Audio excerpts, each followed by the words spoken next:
तेज धूप के नीचे भारी बोझ उठाते छोटे छोटे हाथ, न जूते न दस्ताने, फेफड़ों में धूल, अंगुलियों पर केमिकल। वे चावल किराया और सिर्फ जिंदा रहने के लिए यह काम करते हैं। बचपन फीका पड़ जाता है, लेकिन उनका हौसला अभी भी चमकता है। यह वीडियो कठिनाइयों के बीच ताकत, साहस और उम्मीद की कहानी बताती है।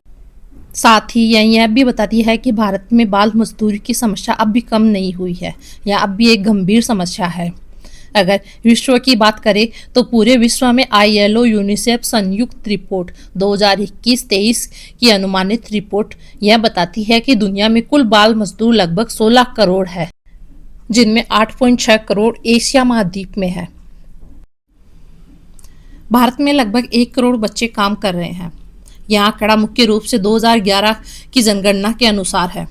5 से 14 वर्ष की आयु के 10 से 1 मिलियन बच्चे किसी न किसी रूप में काम करते पाए गए हैं। इनमें शामिल है खेतों में काम करने वाले बच्चे, ईंट भट्ठों खदानों में काम करने वाले बच्चे, दुकानों ढाबों घरेलू कामों में लगे बच्चे, छोटे उद्योगों जैसे फटाका, कालीन, बीड़ी आदि बनाने में। ध्यान देने वाली बात यह है कि यह सिर्फ रिपोर्टेड यानी कि दर्ज मामलों का डेटा है। असली आंकड़े इससे भी ज्यादा हो सकते हैं। 2023 में 7.8 मिलियन का अनुमान है। और इन दोनों आंकड़ों में इतना फर्क क्यों है? क्योंकि कुछ अंतर्राष्ट्रीय संस्थाएं जैसे ILO, इंटरनेशनल लेबर ऑर्गेनाइजेशन और यूनिसेफ ये मॉडल और सर्वे के आधार पर अनुमान लगाती है। इनके अनुसार पिछले कुछ वर्षों में कमी आई है, लेकिन अभी भी लाखों बच्चे काम कर रहे हैं। इसलिए 2011 का आधिकारिक आंकड़ा करोड़ों है और रियलिटी में यह आंकड़ा इससे भी ज्यादा है। दोनों में अंतर इसलिए है क्योंकि जनगणना पुरानी है, नए सर्वे अनुमान आधारित है। सभी अनौपचारिक काम रिकॉर्ड नहीं होते। हर साल 50,000 से ज्यादा बच्चे बचाए जाते हैं। यह संख्या कुल बाल मजदूर नहीं है। यह बताती है कि एक साल में सरकार और NGO ने कितने बच्चों को काम से छुड़ाया, कितनों को रेस्क्यू किया।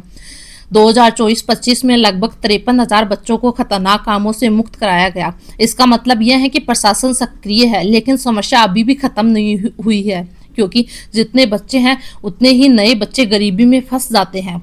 असल संख्या ज्यादा हो सकती है क्योंकि बहुत से बच्चे पारिवारिक खेतों में काम करते हैं। कुछ बच्चे घरेलू नौकर के रूप में काम करते हैं, उनके भी रिपोर्ट नहीं होती। कुछ प्रवासी मजदूरों के बच्चे हैं, वो भी रिकॉर्ड में नहीं आते। कुछ बंधुआ मजदूरी के बच्चे होते हैं, वो भी रिकॉर्ड में नहीं आते। इसलिए विशेषज्ञ मानते हैं कि आधिकारिक संख्या वास्तविक संख्या से अलग हो सकती है।